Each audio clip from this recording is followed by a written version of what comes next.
Hey guys, and welcome to another episode of the Winnipeg Business Podcast, where I bring in Winnipeg's finest businesses to share who they are, what they do, what makes them unique, and what you should look for when dealing with somebody within their industry. So without further ado, let's go. So I am Constance of Chocolatier Constance Popp, and we have been around for almost 15 years now, 14 years.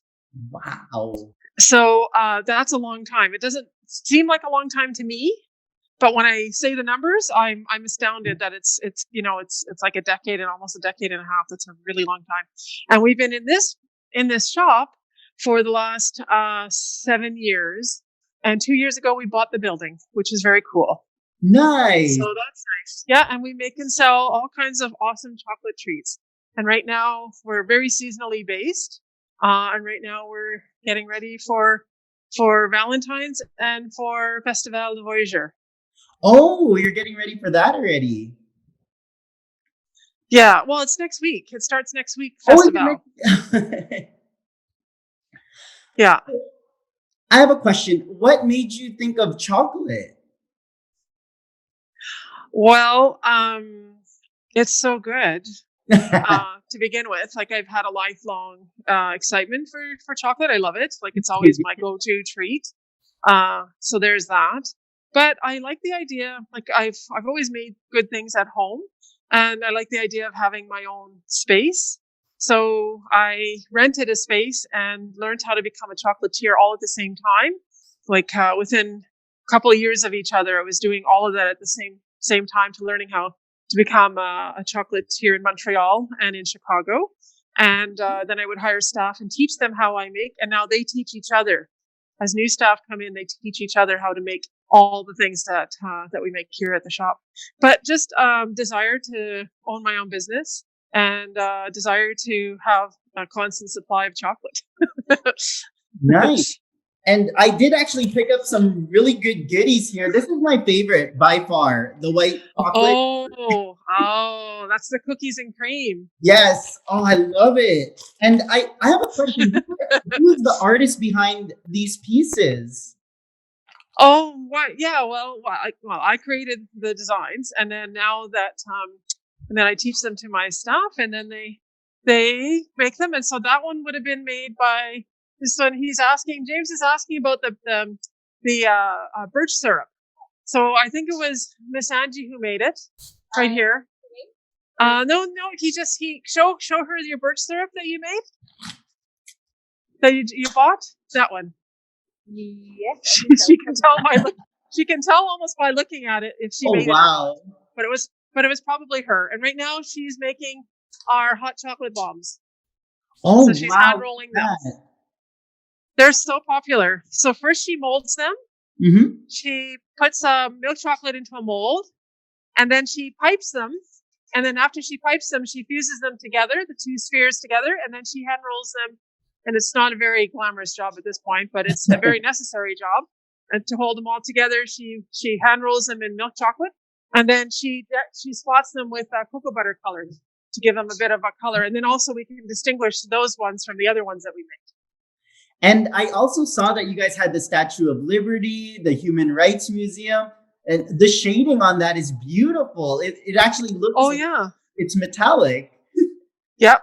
Well, thank you for noticing. Well, we created those molds. We designed and created those molds, and then we luster dust them to give them a bit of an antique patina to them. So that's cool, like just to make them a little bit interesting and different. And we didn't want to get like a 3D printing image of these iconic pieces. So we had an artist work with us to create them. So they have like a stylized version of these iconic places, like especially the Canadian Museum for Human Rights. Like that one was made by local artist Denis Duguay, and he's also a Festival de Voyageur snow sculpture and a sculptor by right. Like he sculpts as an artist, and so we worked really hard to create that sort of very like I say, stylized version of the museum.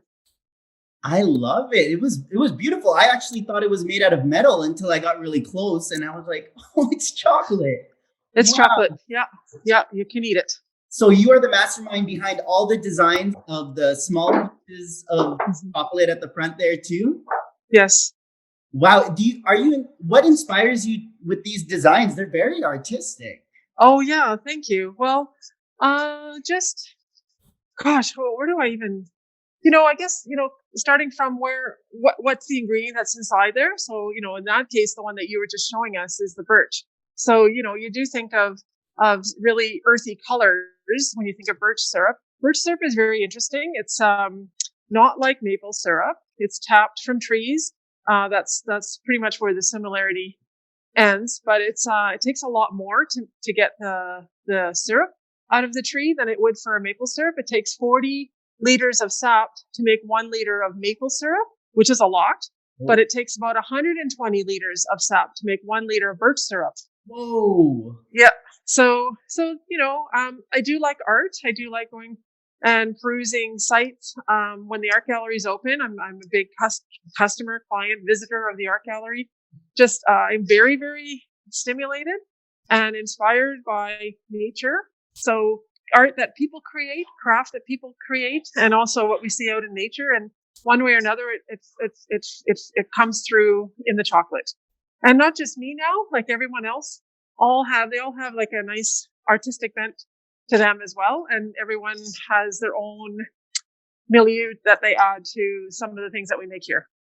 Nice. Sounds like you got a really good team there with you. I do. Yeah, I do. Today. Oh, good. Let me just show him this. So we got some nice strawberries. Do you see the strawberries? Wow. He says, wow. Yeah, well, 'tis the season, Valentine's.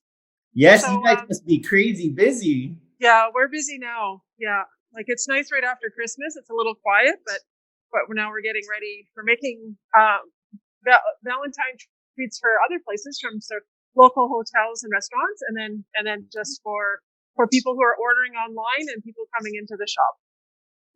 Nice. And when we were there, we actually got hot chocolate. What made you think of the hot chocolate idea? That was delicious. Oh. By the way. Well, thank you. Which one did you have? The spicy one or the classic one? I had the classic one, and now I'm thinking I should have grabbed both. Oh, yeah. Well, what's really good next time you come is take a shot of the spicy and add it into the classic. That is so unbelievably delicious. It's thick, it's rich, and it's got a little bit of a kick to it. But the spicy one's really nice because it's just dark chocolate and almond milk. So it is vegan, and it is very not. I wouldn't say it's quite similar, but it's near similar to the original chocolate drink, which the Mayans used to drink all those hundreds of years ago, where it's just dark chocolate and rich spices and vanilla and what else would have been in the nuts, like some kind of nut milk, like the almond milk. Whereas the classic one is milk chocolate and sweeter and dairy and thick, and both are thick and both are delicious. Both are awesome. But I like when I was a kid, I just loved drinking hot chocolate, like we all do when we're little, right? So I just kept liking it and then drinking it. And as when you start to learn more about chocolate and where chocolate comes from, you see that there was this history in chocolate where it started with the chocolate drink, and then it evolved into the confection that we now enjoy today. So in South America and Central America, chocolate was experienced through drinking it. And then when Christopher Columbus and all his crew of people came to South America and went back to Europe, back to Spain, back to England, all the different explorers, they would bring the cocoa beans back and showing the chefs, this stuff is awesome. And then the chefs are always so innovative and competitive that they would see what else they could make with a rare ingredient. And then the royal courts felt that the chocolate was too bitter. So they started adding sugar and cream. And then they started realizing that chocolate is really malleable and that it could be dried and added into cakes, into icings, into chocolate bars. Like eventually, this whole industry emerged out of that one ingredient. And now it's come full circle in the last 10 years where we're starting to appreciate chocolate as a food again. Like it is a vegetable technically, but people are realizing that it's a food ingredient. Like when you think of a treat or a candy, you don't necessarily think of a solid food ingredient, but we've been able to appreciate it from that point of view. And that's how we approach chocolate as well. And when you see it from that point of view, you're mixing it with other whole foods. So everything that we make here is made on site. Our caramels, our marshmallows, our gels, but we use really good quality ingredients because the chocolate's so expensive. And you don't want to undermine the chocolate with something poor or cheap. Same with those ingredients are really good because the chocolate's so rare and expensive and good. So the end product, people say, how come your chocolate's so good? Well, actually, we don't make it that way. We just use chocolate with good ingredients. That's it. Like there's no, just, use good quality chocolate with good quality ingredients. And then you've got something that tastes interesting or yummy. Yeah. Oh, thank you for that. I had no idea the history of chocolate like that. Thank you for that. So do you guys have anything like crazy that's going on for Valentine's Day right now? Not crazy, but what we're doing is, when you think of Valentine, you think of Cupid. Yes. Right? You think of somebody coming and piercing your heart, and then all of a sudden you're in love with something. But here, we're in love with chocolate. So we hired a local celebrity who is going to deliver us and dressed up as Cupid and is going to deliver chocolate on the 13th and the 14th of February during the day. I mean, you have to book it with us, but this famous local person will come and deliver chocolate to your door. So that's fun. Oh, that's so exciting. I can't wait to find out who this Mr. Celebrity is. Yes. Well, we do theatrical things like that. I don't know if you've had a chance to see our I Love Lucy remake skit on our website. Oh, no, actually I didn't, but this was one of my favorite pieces as well. Oh, yeah. So that's a very iconic logo, the I Love Lucy logo. And you look to be really young. But years ago, decades ago, there was a really popular television show called I Love Lucy, and very funny. And there's a skit in there where she famously stuffs all these chocolates into her mouth. So we hired a production company and we remade that skit, and you'll find that on our website. We call it Tina. I Love Tina. So if you can go in there, you'll see with costumes and everything, we remake this skit. It's so much fun.